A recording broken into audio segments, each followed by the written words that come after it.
Don't worry, I totally didn't talk Skizzleman into sleeping in a bed in the end yesterday. All right, off. You know what? Enough out of you.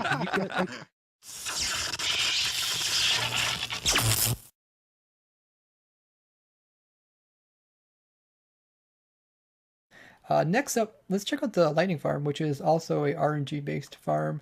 So the first thing we need to do is to manipulate the weather. So we have a thunderstorm.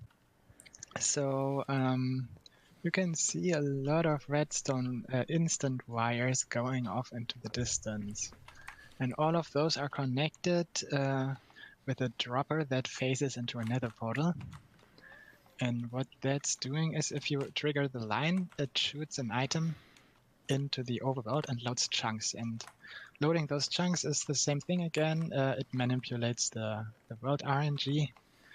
And this way we can, if we do this one tick before the game decides to change the weather, then we can manipulate how long the weather will last. Oh my Wow. God. Wow. So this machine here is just a timing device that if you trigger magic. it will create a perfect cycle. So it will thunder like every 10 minutes or so, or every 20 minutes for 10 minutes. That is cool. Wow. Basically, anytime the game generates a random number, you just tell it what it is. Maybe you have realized that when you sleep in a bed, that then the weather always stays nice and sunny for a while. Did you? Mm-hmm. Yeah. So yeah, sleeping in a bed actually resets the weather, and we use that. In the overworld here, there's a bed, and it has an observer attached to it, which detects when you start sleeping, and that turns on this device here. So we can synchronize wow. our clock with the Right. weather cycle of the Minecraft world. Right. On the backside of this big nether portal, you can see how we're sending signals through. We're using minecarts to send information through the nether portal into the overworld to time stuff very precisely. Ah, okay. And how many outputs you got? I think there's a total of 4 nether portals you're dropping items into. I think there might be 5 or 6 for the cycle here. But we can head on over into the overworld. All right. Yeah, I want to see on the other side of this thing. Again, just to keep in mind, this was all done in survival. Yeah. Yeah, essentially anybody can do this in their world. Uh-oh. You don't need anything It's special. thundering right now.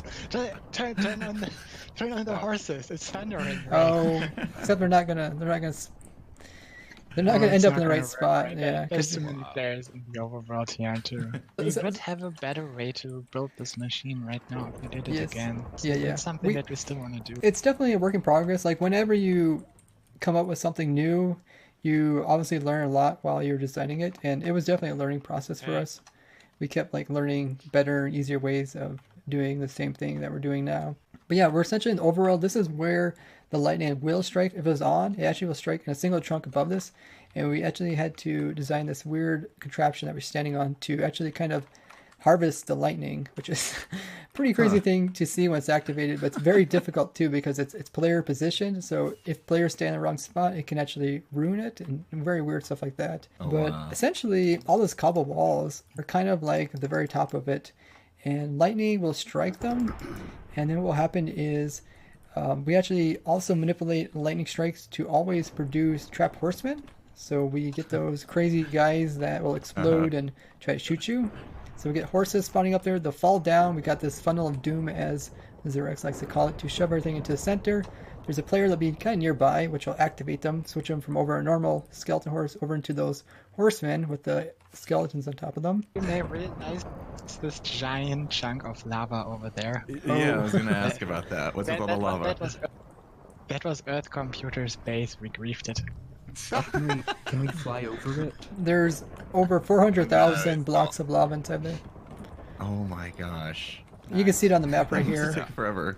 I can explain the real reason if you like. Go ahead, Earth. Okay, so basically, you know how I said before that you have to go to a very specific location to get what you want to happen? Mm-hmm. Well, the problem is that lightning striking is so unlikely, and even if a lightning strikes, getting it to spawn a horse is also very unlikely. So we'd have to go out a whole ton of blocks, right? Millions, like millions of blocks Yeah. away from spawn. Very far. So instead, what we do is we can reset the RNG and then call it a bunch of times, like waste some of its random numbers, move it further in the sequence to where we want. And it turns out that during the random ticking,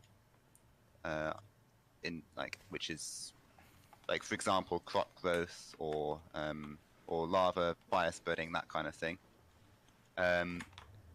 Lava will move the randomizer along in its sequence by like a particular amount, and so we have a lot of lava here to move the randomizer. I think it was 100,000 in its 10,000 in its sequence or something. So you have like one chunk of lava where to we move need it one time each, right? One sub chunk of lava. Okay, so every 16 by I think it's a 16 by little bit 16 more area will move it complicated. by ones. Yeah, is Oh. it more complicated? Yeah. Yeah. All of this is. Yeah. It actually calls the random number generator a random number of times. So Yeah, but that random number of times is also what we can control. it magic. wouldn't really Or us even. require this lava, but using this lava, we can build it closer to spawn. Yeah. Okay. I think I understood that part. Okay. So yeah, so in the end result is forcing the lightning to only spawn in a single chunk. So if you like check your chunks, you can see that this whole top section is all in one chunk. Oh yeah. And yeah. so we know lightning is going to strike here, so we can kind of minimize where we're collecting our horses. And yeah, after they come by the player and he opens them up, he will hit them with a sword, and this will make them like a player kill. And then they will die. Then they'll be dropped downwards, and then we kind of kill anything that doesn't die, because stuff can have armor. We've actually did a 24-hour live stream of this, and I think we got over 52 full diamond geared skeletons. That was for Wow. Halloween. I think Yeah. so we could get all can Yeah, hit. during Halloween we do a 24-hour live stream trying to tame some really rare mobs, which we'll show you. So let's I'm not gonna get into all the redstone part of this, but let's go around the green carpet. There's a entrance from the backside. Okay. Ray's ult has killed Yeah. Oh my gosh. Yeah, I killed over 4 million That's skeleton not even horses. all He's of not a them. very humane person. He has killed I- hundreds of other I stuff. think it's not counting the ones that he hit No. with sweeping edge, and they killed from they died Yeah, from fall That damage. statistic shows the right amount. It's closer to 66 million. Yeah, come down here. It's kind of crowded because essentially during 24-hour live stream, everybody is restricted to a very small area. If you go outside this area, you can manipulate where the skeletons actually spawn. It can crash the server in like just a matter of seconds because so many. It produces over 110,000 skeletons per hour. Jeez. That is cool. Wow. So can I ask you, how do you go about finding these things out? Like, do you look at the code? It has to do with like kind of recognizing. Majority has to do with recognizing something that's not normal in Minecraft and pursuing it. Yeah. I think a lot of people recognize stuff that's not normal in Minecraft, but they don't take the time to pursue it. Right, So you have a machine that can detect when someone eats food. Yes. wow. By the particle that spawns. Oh my gosh, that's Enchantment funny. I was technology still by works player like normal. detectors in Minecraft. Oh, you should see Skizzle Man eat an apple. Yeah, that sounds like a lot of fun to figure all this stuff out and then come in here in survival and have to build it out. That must have taken forever. Oh, some of the skeletons are down. I feel like it's like 90% of time you spend in creative, and then like 10% of time it's just like building it up. It's like, oh, survival is so easy, you just build it up. Creative's so hard, you have to actually figure out, make this stuff work.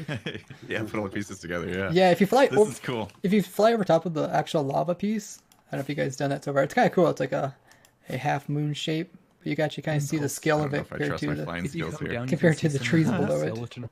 Yeah, we'll check out the skeletons right after. I was already down there taking a sneak peek at all those guys. Yeah. I cheated. And the rarest hunter, am I correct? Look at this. Oh, okay, yeah. Well, placing Over this the lava lava must have taken a little bit. bad. Okay, so we're not solid lava sources all the way or anything. No, luckily we didn't have to do that. I think originally we Yeah. thought we did, Oh yeah. but we got some. Woo! Flying close to the sun here. That's what it feels like. Some people fly through it. Oh my goodness. Oh, what have you done? Now I'm gonna. Ah! That's cool. During our 24-hour live stream, we just concentrated on the skeleton horses, and some of them are extremely rare as 1 in a billion, and we tried to obtain those. There's a lot of weird glitches to do with these guys. Essentially, a lot of their gear is given to them twice, and this makes things that shouldn't be possible in survival. Like you can get protection 8 helmets in survival, and they actually work too. Like they're super powerful. They will max out your protection. Like that's the highest protection you can actually get in the game of Minecraft by having one of those helmets on. It'll max it out. You won't be able to get any higher than that. So it's actually kind of a cool thing to try to obtain. We are trying to do that. And that's why underneath of this kind of weird chute, we have a helmet sorter. It's very strange, but essentially we can get closer. There is 4 zombies that are able to pick up loot inside this little lava pit at the very bottom. And Oh, yep, see 'em. yeah, if they Okay. find a helmet that's better than theirs, they'll be able to grab it. And then we will, anything else they don't grab will just destroy the lava. And then we have a little, some mechanisms with redstone to be able to get the helmets back from them. And that's what that chest was underneath. But we took a lot of the cool helmets over to our museum where we have all our rare items. And yeah, but during our stream, we weren't just like killing them for the helmets. We were actually trying to obtain the cool pieces off of them, which is unique to Halloween, which is these jack-o'-lantern heads and pumpkin heads. So jack-o'-lanterns are completely unique to Halloween. That's the only time you can obtain them out of the 365 days in a year. You only have 1 day to obtain it. That's why we did this 24-hour live stream. And we got quite a few, but there's only a 2.5% chance of getting a jack-o'-lantern head on a skeleton. And then, of course, you start adding other things on, like armor, and that just gets more rare and more rare. But where I'm standing is our best one we got so far. This guy has diamond Oh. on him. He has Yeah. 2 pieces of diamond, which is really, really rare. Yeah, this is pretty cool. This is, I can't believe the protection 8 thing is amazing. I had no idea that was a deal. Protection 8. Similar bug with crossbows. Very cool. So yeah, it was a lot of fun trying to collect them and then trying to sort them. They're a very weird mob to kind of move around, and they have some weird properties where they can actually push you, like even 20 blocks above them, they can actually push you. The big stone thing underneath of us, that is a mob farm, and we actually push mobs very quickly to the center with pistons, and then we have a bunch of armor stands which work like lightning rods, and then we can slightly move the player over by a couple pixels, and then it'll direct the lightning over here, and we can strike these armor stands at the exact same time we got the mobs positioned underneath of them. And then if there's any creepers, I'll make them charge creepers, so we can get some charged creepers from there. And we got a little automated system underneath, which will automatically kind of put them in a situation where they'll try to shoot at iron golem. They end up hitting like a skeleton will try to shoot an iron golem, ends up hitting a creeper, and they kind of blow up on themselves, and we get mob skulls. So it's like a automatic mob skull farm without using tridents. Right, yeah. Because were tridents in the game at this point? In 112? Right, Nope. you guys didn't have the tridents, so... I remember them being introduced and them thinking, oh, they've ruined our fun, haven't they? So yeah, there's quite a few different types of farms in this area. But the hearts, like what makes the machine work, is very similar to the orangey machine. So if we look the opposite direction of the lava, there's actually a bunch of redstone. A little bit different, but very similar to what you see in the other one. We have a machine that tells when the server does its autosave. We have a little clock to keep track of that time, and then we put a lot of updates through a bunch of servers and rails, and essentially we can constantly be loading chunks. And someone made like a little skyblock, a little skyblock thing here. Yeah, we appreciate that, that's for sure. Oh yeah. Skizzleman and I that love our was just- skyblock. Yes. And there's like a floating sand island over there. That's great.